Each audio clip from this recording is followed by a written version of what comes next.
ओम सहजात्म स्वरूप परम शुद्ध चैतन्य स्वामी नमः। सद्वादिनय षट द्रव्य गुण पर्याय और प्रमाण का जड़ कर्म चेतन बंध का हरु कर्म के अवसान का कह कर स्वरूप यथार्थ जग का जो किया उपकार है उसके लिए जिन वाणी माँ को वंदना शतवारे वंदना शतवारे। श्री प्रवचन सार जी ज्ञेय तत्व प्रज्ञापन। कल हमने देखा कि नवीन द्रव्य कर्म जिसका कार्यभूत और पुराना द्रव्य कर्म जिसका कारणभूत है, ऐसा आत्मा का स्वयं का तथाविध परिणाम होने से आत्मा का तथाविध परिणाम उपचार से द्रव्य कर्म ही है और आत्मा भी अपने परिणाम का कर्ता होने से द्रव्य कर्म का कर्ता भी उपचार से बताया गया है। निश्चय से तो आत्मा यानी कि मैं अपने स्वभाव का ही कर्ता और भोक्ता हूँ। अब आचार्य देव गाथा 122 में आगे बताते हैं, परिणाम स्वयं आत्मा है और वह जीवमय क्रिया है। क्रिया को कर्म माना गया है, इसलिए आत्मा द्रव्य कर्म का कर्ता तो नहीं है। अब निश्चय का कथन बताने का प्रयास कर रहे हैं। व्यवहार के लिए उपचार से कथन कहा जाता है, लेकिन सम्यक दर्शन का दृष्टि का जो विषय है वह नियम से निश्चय नहीं ग्रहण करना है। अब यहाँ टीका में कहते हैं, प्रथम तो आत्मा का परिणाम वास्तव में स्वयं आत्मा ही है। आत्मा यानी कि मैं आज दिन तक परद्रव्य पर भावों में जाना तो दूर, उसे जाना यानी जानना जो हो रहा है, एक तो जाना यानी परद्रव्य में परद्रव्य रूप होना, यह तो बहुत दूर, लेकिन परद्रव्य प्रभावों को जानना जो ये क्रिया है, जो ज्ञान स्वभाव का स्वरूप है, मैंने परद्रव्य प्रभावों को जाना तक नहीं, मैं निरंतर परद्रव्य प्रभावों को जानते वक्त वास्तविक अपने स्वरूप को, स्वभाव को, स्वयं को ही जान रहा हूँ। इस अपेक्षा से आत्मा का परिणाम वास्तव में स्वयं आत्मा ही है, मैं ही हूँ, क्योंकि परिणामी परिणाम के स्वरूप का कर्ता होने से परिणाम से अनन्य है।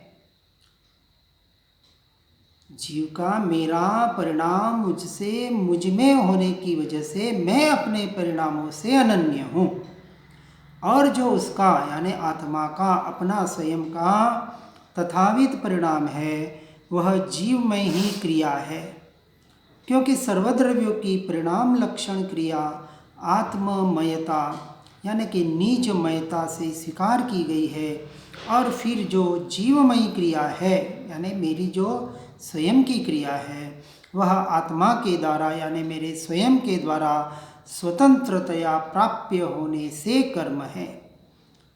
मेरा स्वरूप मुझसे मुझ में प्राप्त होने योग्य है, जो स्वतंत्रपने से करता है, स्वयं का स्वयं के स्वरूप का स्वभाव का करता है, और कर्ता जिसे प्राप्त करे सो कर्म है, बाहर के कर्म नहीं। गीता में भी कहा, कर्म किए जा फल की इच्छा मत कर ए इंसान। जीव सिर्फ बाहर के कर्मों को ले रहा है और कर्म करना है, कुछ क्रिया करनी है, कुछ करना है, उसमें ऐसे शब्द ऐसे वाक्य सुनकर अटक जाता है। यहाँ कह रहे हैं कौन सा कर्म है कि जो स्वतंत्रपने स्वयं का कर्ता बने, स्वयं की क्रिया करे, वो जो कर्म है वह कर्म यानी निरंतर भेद ज्ञान भेद विज्ञान के द्वारा स्वरूप प्रवणता का स्वरूप लक्ष्य बनाते हुए अपना जो मूल कर्तव्य है, इसलिए कहा कोई कर्तव्य नहीं, एक ही कर्तव्य। अब कोई आवश्यक नहीं, एक ही आवश्यक।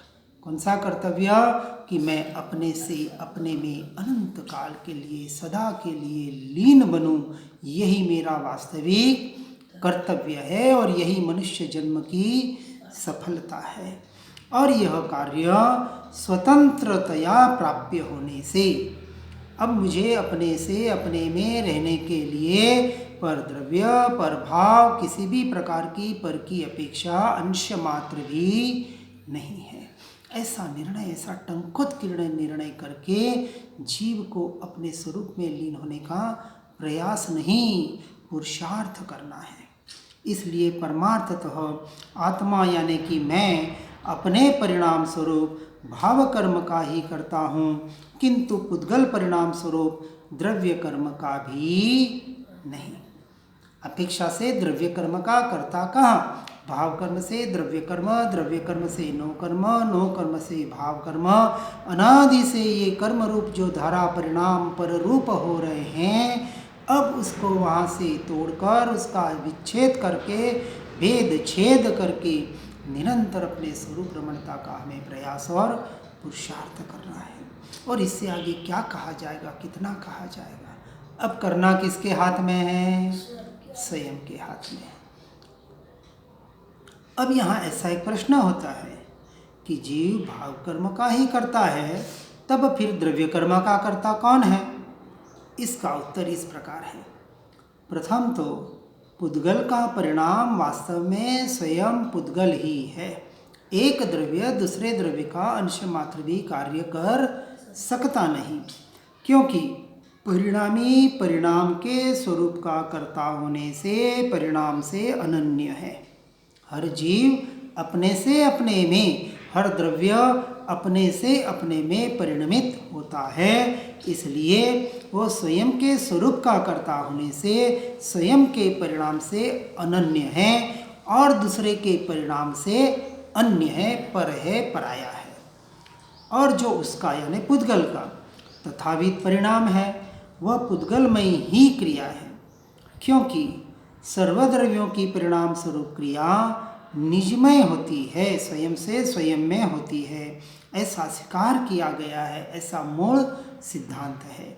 और फिर जो पुद्गलमयी क्रिया है वह पुद्गल के द्वारा स्वतंत्रतया प्राप्य होने से कर्म है। वो पुद्गल का पुद्गल के लिए कर्म है। जीव का अपना कर्तृत्व, भोक्तृत्वपना, अपने स्वरूप और स्वभाव की रमणता, ये उसका कर्म है। और इसलिए परमार्थतः पुद्गल अपने परिणाम स्वरूप उस द्रव्य कर्म का ही करता है, किंतु आत्मा के परिणाम स्वरूप भाव कर्म का नहीं। यदि भाव कर्म का कर्ता द्रव्य कर्म बन जाए तो कभी भी कर्म का क्षय ही नहीं होगा। इसलिए अपने भावों पर विशेष जोर देना है कि जो भाव, जो उपयोग पर द्रव्य पर भावों में जा रहे हैं, वहाँ से समेटकर वो सच्चा पुरुषार्थ करके अपने स्वरूप और स्वभाव की रमणता का ही पुरुषार्थ हमें करना चाहिए। इससे ऐसा समझना चाहिए कि आत्मा आत्मस्वरूप परिणमित होता है, पर रूप यानी पुद्गल स्वरूप परिणमित नहीं होता, न होगा, न हो सकता है। अब यह कहते हैं कि वह कौन सा स्वरूप है जिस रूप आत्मा परिणमित होता है। इसको गाथा 123 में आचार्य देव कहते हैं, आत्मा यानी कौन? मैं चेतना रूप से परिणमित होता है। और चेतना 3 प्रकार से मानी गई है, और वह ज्ञान संबंधी, कर्म संबंधी अथवा कर्म फल संबंधी ऐसी कही गई है। अब उसकी टीका में आगे उसका विस्तार से थोड़ा बताते हैं कि जिससे चैतन्य, वह आत्मा का, मेरा, स्वयं का स्वधर्म व्यापकपना है। चैतन्य यानी दर्शन और ज्ञान गुण सहित है वह, और स्वधर्म व्यापकपना यानी निज धर्मों में जो व्यापकपना है, मेरे अनंत गुण हैं, अनंत उसकी अनंत पर्याय उत्पाद व्यय हो रही है, लेकिन एक भी द्रव्य, एक भी परिणमन पर द्रव्य पर रूप नहीं हो रहा है। हर गुण अपने से अपने में परिणमित होकर अपनी क्रिया, अपना कार्य अपनी स्वतंत्रता से कर रहा है। पहले से सारा परिणाम, ये सारा ज्ञेय तत्व प्रकरण ही इसके ऊपर कि आज दिन तक जीव पर कहीं न कहीं इन भेदों में अटक कर उस अभेद तत्व तक, उस ध्रुव तत्व तक नहीं पहुंच पाया। इस दृष्टि से हर बात को कि हे जीव, अब इतना दृढ़ता से समझ ले और ग्रहण कर ले कि अब तुझे 11वें गुणस्थानक में जाना न पड़े। 11वां गुणस्थानक गिरने का कहा, लेकिन हम क्यों जाए उसमें। अब यदि सद्गुरु, सतदेव, सतशास्त्र के आधार से टंकोत्कीर्ण निर्णय यहाँ हो जाएगा कि मैं आज दिन तक जो कुछ भी बाहर परिणाम हो रहे, परिणमन हो रहे, रिद्धि सिद्धियाँ, बाहर के जो कुछ भी परिणाम है, मेरा स्वरूप नहीं है। मैं तो मात्र स्वयं से स्वयं को जानने वाला अनादि अनंत तत्व, अपने से अपने में रहने वाला, पर रूप पर द्रव्य जानने में आ जाए, केवल ज्ञान भी प्रकट हो जाए, 3 लोक को और 3 काल को मैं नहीं जानता, उस वक्त भी मैं तो अपने को स्वयं को जानने वाला ही रहूँगा। ऐसा दृढ़ निर्णय करके जो अपने में स्थिर होता है, जो 7वें गुणस्थानक से अपनी श्रेणी को बढ़ाता है, वो 11वें गुणस्थानक में कैसे जाए। इसलिए इस बात को हमें दृढ़ता से भीतर ये सम्यक दर्शन, ये निर्णय, ये मान्यता, ये श्रद्धान इतना टंकोत्कीर्ण करना है कि मरते दम तक याद रहे, मरने के बाद भी याद रहे, क्योंकि मैं मरने वाला नहीं। तो यह तो अपनी स्मृति में, और स्मृति और ये विचार और ये नहीं, अपने संस्कार ऐसे दृढ़ बनाने हैं, उस मान्यता को, उस श्रद्धान को इतना पक्का करना है कि अब वो पत्थर की लकीर, इसलिए उसको टंकोत्कीर्ण कहा। एक बार पत्थर की लकीर भी मिट जाए, परंतु ये लकीर कभी न मिटे। इसलिए ये जो सधर्म व्यापकपना है, उससे चेतना ही आत्मा का यानी मेरा स्वरूप है, और उस रूप यानी चेतना रूप वास्तव में आत्मा परिणमित होता है। आत्मा का मेरा जो कुछ भी परिणाम हो, वह सब ही चेतन का उल्लंघन नहीं करता। अर्थात आत्मा का कोई भी परिणाम चेतना को किंचित मात्र भी एक समय के लिए भी नहीं छोड़ता, और बिना चेतना के आत्मा बिल्कुल होता ही नहीं है, ऐसा इसका तात्पर्य है। और चेतना ज्ञान रूप, कर्म रूप और कर्म फल 3 रूप से 3 प्रकार की अपेक्षा से बताई गई है। उसमें ज्ञान परिणति यानी ज्ञान रूप से परिणमित होना, वह ज्ञान चेतना, कर्म परिणति वह कर्म चेतना, और कर्म फल परिणति वह कर्म फल चेतना समझना चाहिए। अब ये सारा परिणमन हो रहा है, सब कुछ बताया जा रहा है, सिर्फ समझने के लिए उसको समझकर फिर वहाँ से भी सबसे दृष्टि हटाकर अपने अभेद और अखंड स्वरूप में एकत्व करने का हमें उस ज्ञान स्वभाव के द्वारा उस ज्ञायक भाव में लीन होने का प्रयास और पुरुषार्थ करना है। अब यहाँ जो बताने का आगे प्रयास किया जा रहा है कि ज्ञान, कर्म और कर्मफल जो ऊपर 3 रूप बताए, उसके स्वरूप का आगे वर्णन करते हैं। गाथा 124 में आचार्य देव बता रहे हैं कि अर्थविकल्प अर्थात स्वपर पदार्थों का भिन्नतापूर्वक युगपद अवभाषण वह ज्ञान है। जो प्रकाशक स्वभाव है किसका? ज्ञान गुण का, और ज्ञान गुण की अपेक्षा से मेरा। यह जो युगपत अवभाषण भिन्नतापूर्वक भेद ज्ञान सहित वह ज्ञान है, और जीव के द्वारा जो किया जा रहा हो वह कर्म है, और वह अनेक प्रकार का है। सुख अथवा दुख वह कर्म फल कहा गया है।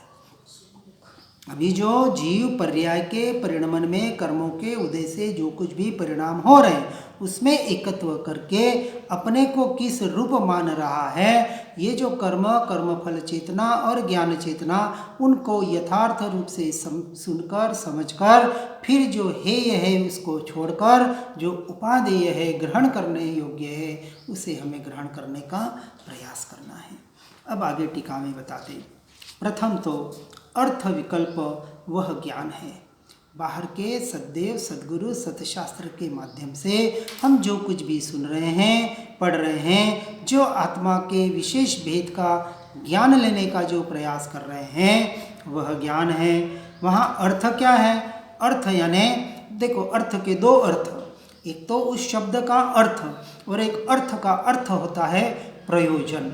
उस अर्थ में जो उस शब्दों में जो बताया गया उसका जो अर्थ है उस अर्थ में प्रयोजनभूत क्या है, उस प्रयोजनभूत को हमें लेना है। इसलिए कहा ना पुरुषार्थ, पुरुष और अर्थ, जिसमें पुरुष यानी आत्मा का ही प्रयोजन हो। और एक जब शब्दार्थ भी कहा जाता है तो शब्द का अर्थ, शब्द का अर्थ का मतलब क्या हुआ कि उस शब्द में जो रहस्य दिया गया है, उस शब्द में जो भेद बताया गया है उसके प्रयोजनभूत उसके अर्थ को हमें ग्रहण करना है। इस अपेक्षा से यहाँ समझना है कि वह अर्थ क्या है कि स्वपर के विभाग पूर्वक अवस्थित विश्व वह अर्थ है। अब विश्व किसे कहा कि समस्त पदार्थ यानी द्रव्य गुण और पर्याय, 6 द्रव्य उनके अनंतानंत गुण और अनंतानंत पर्याय, इस अपेक्षा से संपूर्ण जो व्यवस्था है प्रकृति की 6 द्रव्यों की उसको यथास्थिति समझना, इसी में सारे विश्व की व्यवस्था उन 6 पदार्थों में आ जाती है। यानी पदार्थों में स्व और पर ऐसे 2 विभाग हैं। जो जानने वाले आत्मा का अपना हो वह स्व है और दूसरा सब पर है। यानी एक अपेक्षा से स्व समय और पर समय को यथार्थ रूप से समझना है। उसके विभाग पूर्वक अवस्थित विश्व वह अर्थ है। उसमें आकारों का अवभासन वह विकल्प है।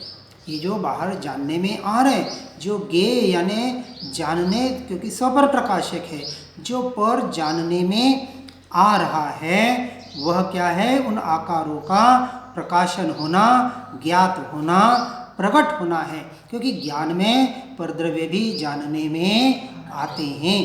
केवल ज्ञान की एक समय की पर्याय में तीनों लोग तीनों काल एक ही समय में यथार्थतया जानने में आते हैं। इसलिए वह आकारों का अवभासन वह क्या है? वह भी विकल्प है। वहाँ भी हमें दृष्टि नहीं करनी है। और दर्पण के निज विस्तार के भांति, अर्थात जैसे दर्पण के निज विस्तार में स्व और पर आकार एक ही साथ प्रकाशित होते हैं, उस प्रकार दर्पण में जब बाहर के द्रव्य प्रकाशित होते हैं तब दर्पण अपना आकार कहीं छोड़ नहीं देता या पर आकार रूप हो नहीं जाता, जिसमें एक ही साथ स्व पर आकार अवभासित होते हैं। ऐसा अर्थ विकल्प वह ज्ञान है। यानी पर जानने में आ रहा है, उसी समय मैं अपने आप को, अपने स्वयं को ही जान रहा होता हूँ। पर द्रव्य पर भावों को जानने के काल में मैं तो अपने में ही होता हूँ। अपने को छोड़ के पर रूप पर द्रव्य रूप हो नहीं जाता और पर द्रव्य पर भाव मुझ में आ नहीं जाते। ऐसे अर्थ का विकल्प वह ज्ञान है। जो आत्मा के द्वारा किया जाता है वह कर्म है।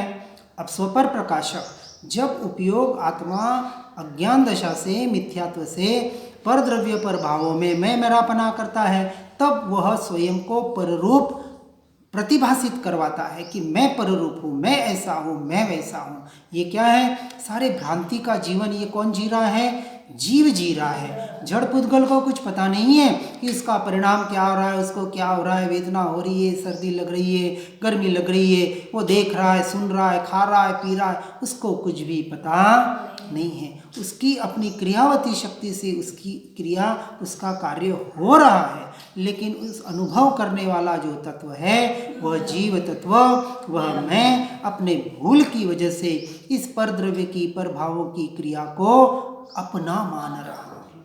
सबसे बड़ा भूल, सबसे बड़ा महापाप यह जीव के द्वारा हो रहा है। इसलिए आत्मा के ही द्वारा किया जाता है वह कर्म है प्रतिक्षण उस भाव से होता हुआ आत्मा के द्वारा वास्तव में किया जाने वाला जो उसका भाव है। क्योंकि जब परद्रव्य पर रूप परिणमित होता है तब मोह राग द्वेष रूपी भावों का परिणमन आत्मा के द्वारा होता है, और जो उसका भाव है वही आत्मा के द्वारा प्राप्य होने से कर्म है। अब वह भाव किसके द्वारा हो रहा है? आत्मा अपने भाव को प्राप्त करता है, इसलिए वह भाव ही आत्मा का कर्म है। इस अपेक्षा से यह भाव कर्म यानी मोह राग द्वेष के भाव जीव अपनी भूल की वजह से, अपने इस मिथ्यात्व अज्ञान दशा की वजह से, इस भ्रांति की वजह से निरंतर करता आ रहा है। अब भी करना है या उससे छूटना है? ये तो करता आ रहा है, ठीक है, जो हुआ हो गया, अब उसका खेद नहीं, उसकी चिंता नहीं, जागा तब से सवेरा, अब तो जागो। इसलिए ज्ञानी पुरुष चिल्ला चिल्ला कर कहते हैं जागृत था, जागृत था, नहीं तो रत्न चिंतामणि जैसा यह मनुष्य जन्म निष्फल हो जाएगा। इतना पढ़कर सुनकर भी जो जीव नहीं जागता है उसके जैसा मूढ़ और मूर्ख प्राणी कौन हो सकता है। इसलिए जागना यही एकमात्र सच्चा धर्म है। अब जो कर्म हो रहा है वह कर्म एक प्रकार का होने पर भी द्रव्य कर्म रूप उपाधि की निकटता के सद्भाव और असद्भाव के कारण अनेक प्रकार का होता है। जैसे भाव, फिर उसके अपेक्षा से जो 4 प्रकार के बंध के प्रकार बताए, स्थिति बंध, प्रकृति बंध वगैरह जो भी, अब उस रूप वो कर्म यानी द्रव्य कर्म आकर्षित होते हैं और वह कर्मण वर्गणा आकर्षित होकर कर्म रूप परिणमित होती है। यदि भाव ही यानी परद्रव्य रूप पर भाव न करें और स्वभाव में रहें तो कर्मण वर्गणा अपनी जगह है और मैं अपनी जगह। वो उन कर्मण वर्गणा को कोई शौक नहीं है कि कर्म रूप अपने आप परिणमित हो जाए। यह तो जीव का दोष है, जैसे भाव करेगा वैसे वह कर्मण वर्गणा कर्म रूप परिणमित होगी, वह अनेक प्रकार की होगी। वो 8 कर्म कहें, उसके 148 प्रकृतियां कहें, जो भी कहें, अनंत हो सकते हैं। अब उस कर्म से उत्पन्न किया जाने वाला यह सुख दुख, यह कर्म फल है। अब वह कर्म जब उदय में आता है, क्योंकि कर्म अपने से अपने में परिणमित हो रहा है, जब उसके परमाणु परिपक्व हो जाते हैं और उदय में आते हैं तो अपना काम करके चले जाते हैं। पुण्य रूपी कर्म होगा तो कुछ साता सुख दे देगा, पाप रूपी कर्म होगा तो असाता कुछ पाप का प्रतिकूलता का परिणाम देकर निर्जरित हो जाएगा। अब विचार करना है कि पूर्व में इस जीव ने जो जो कर्म बांधे हैं आज उदय में आएंगे, और जब तक उदय में आ रहे हैं आने दे, और उसका जैसा है वैसा सहर्ष स्वीकार करके वहाँ से दृष्टि हटाकर कर्म आज दिन तक मुझे छुए तक नहीं, तो उसके उदय, उसका फल, उसके परिणाम, उसकी क्रिया मेरी नहीं है, उसकी क्रिया उसकी होने दे और अपने स्वरूप में वहाँ से भेद ज्ञान, वेद विज्ञान करके अपने स्वभाव में आने का निरंतर प्रयास और पुरुषार्थ करें। देखो कितनी एक सुंदर व्यवस्था, एक बात को यहाँ कितनी रहस्यमय तरीके से, गूढ़ता से, उतने गहराई में जाके समझाने का प्रयास किया जा रहा है। यानी हम जो एक प्रयोग बताते हैं कि अंत में ये सारा किस लिए समझ रहे हैं कि अब हमें कंपैरिजन करना है कि हम जो प्रयोग कर रहे हैं उस प्रयोग में हम दृढ़ता ज़्यादा से ज़्यादा लाकर ये परद्रव्य पर भावों से हटकर इन कर्म बंधनों से अब छूटना नहीं है। ये कौन सी बात हुई? छूटना है। अरे बंदे हो तो छूटेंगे ना, तो करना क्या है? हाँ मुझे कर्म निकालने हैं, गुस्सा कम करना है, मन को शांत करना है, कुछ करना नहीं है। क्या करना है? अपने में रहना है, फिर ये अपने आप स्वयं में छूट जाएंगे। भले अभी एक सत्ता में है, भले एक प्रदेश एक क्षेत्रावगाह है, भले अभी साथ में हैं, भले हैं, लेकिन वहाँ पे अब दृष्टि अंश मात्र भी उसे निकालने का भाव। राग मेरा स्वरूप नहीं है, परद्रव्य तो छोड़ें, परद्रव्य तो मेरा है ही नहीं, तो ये कर्म कर्म आए जाए जो कुछ है उसके परिणाम यह मेरा स्वरूप नहीं, परंतु उसके निमित्त से होने वाले मोह राग द्वेष के भाव यह भी मेरा स्वरूप। तो उसको निकालने का, जब मेरा स्वरूप ही नहीं है तो मैं क्यों निकालूं और उस पर क्यों मैं दृष्टि करूं? मैं तो अपने में ही रहने का प्रयास और पुरुषार्थ करूं। इसलिए कुछ ठीक है, वो होता है, मोक्ष चाहिए, एक लक्ष्य में होता है, लेकिन मोक्ष चाहिए तो मोक्ष के लिए जो करना है वो करें, तो मोक्ष अपने आप मिल जाएगा। उसके लिए अब कुछ करना नहीं रहेगा। अब ये जो कहा कि कर्म से उत्पन्न किए जाने वाला सुख दुख वह कर्म फल है, और वहाँ द्रव्य कर्म रूप उपाधि की निकटता के असद्भाव के कारण जो कर्म होता है उसका फल अनाकुलत्व लक्षण प्रकृतिभूत सुख है, और द्रव्य कर्म रूप उपाधि की निकटता से सद्भाव के कारण जो कर्म होता है उसका फल विकृति विकारभूत दुख है, क्योंकि वहाँ सुख के लक्षण का अभाव है। यानी स्वभावभूत प्रकृतिभूत सुख स्वभावभूत जो परिणाम हैं, जो फल देते हैं, वह हमें सुख रूप लगते हैं, साकार रूप लगते हैं, और जो अप्रतिकूल है, जो विकृति रूप है, जो विकारभूत है, वह दुख रूप लगते हैं। लेकिन सुख में दुख का अभाव है और दुख में सुख का अभाव है। इन सब से न्यारा मैं तो सुख सुख सुख और सुख स्वरूपी चैतन्य स्वरूपी भगवान आत्मा वही मैं हूँ। उस कर्म के फल पे भी, वो कर्म का फल चाहे साकार रूप हो चाहे असाकार रूप हो, सुख रूप हो चाहे दुख रूप हो, मेरा स्वरूप नहीं है। मैं स्वयं सुख स्वरूप हूँ, सुख स्वरूप तो क्या, मैं स्वयं ही सुख हूँ। इस तरह से अपने सुख स्वरूप में निरंतर आने का हमें प्रयास और पुरुषार्थ करना है। इस प्रकार ज्ञान कर्म और कर्मफल का स्वरूप निश्चित करते हुए, इसको जानकर सुनकर समझकर वहाँ से भी दृष्टि हटाकर एकमात्र अपने ज्ञायक तत्व में विलीन होने का, लीन होने का निरंतर सदैव प्रयास और पुरुषार्थ करे। इसी भावना के साथ ओम नमः सिद्धम।